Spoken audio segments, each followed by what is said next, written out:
राधा रानी गर्भ से पैदा नहीं हुई थी, अवतरित हुई थी। भगवान अवतरित होते हैं, गर्भ से पैदा नहीं हुई जी।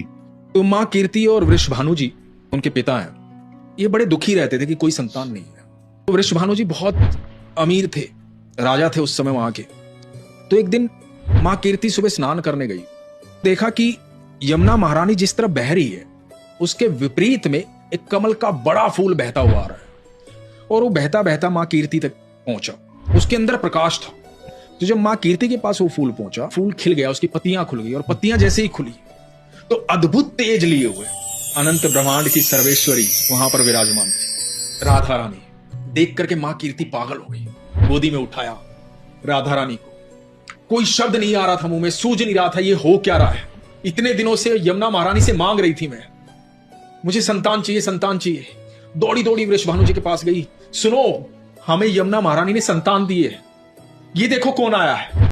राधा रानी गर्भ से पैदा नहीं हुई थी, अवतरित हुई थी। भगवान अवतरित होते हैं, गर्भ से पैदा नहीं हुई। जी। तो माँ कीर्ति और वृषभानु जी उनके पिता हैं, ये बड़े दुखी रहते थे कि कोई संतान नहीं है। तो वृषभानु जी बहुत अमीर थे, राजा थे उस समय वहां के।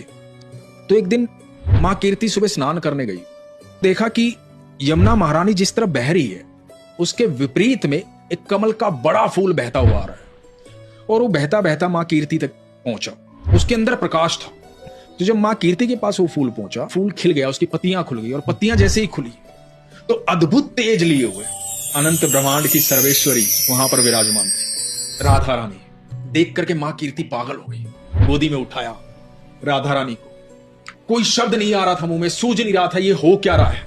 इतने दिनों से यमुना महारानी से मांग रही थी मैं, मुझे संतान चाहिए, संतान चाहिए। दौड़ी दौड़ी वृषभानु जी के पास गई, सुनो हमें यमुना महारानी ने संतान दी है, ये देखो कौन आया है।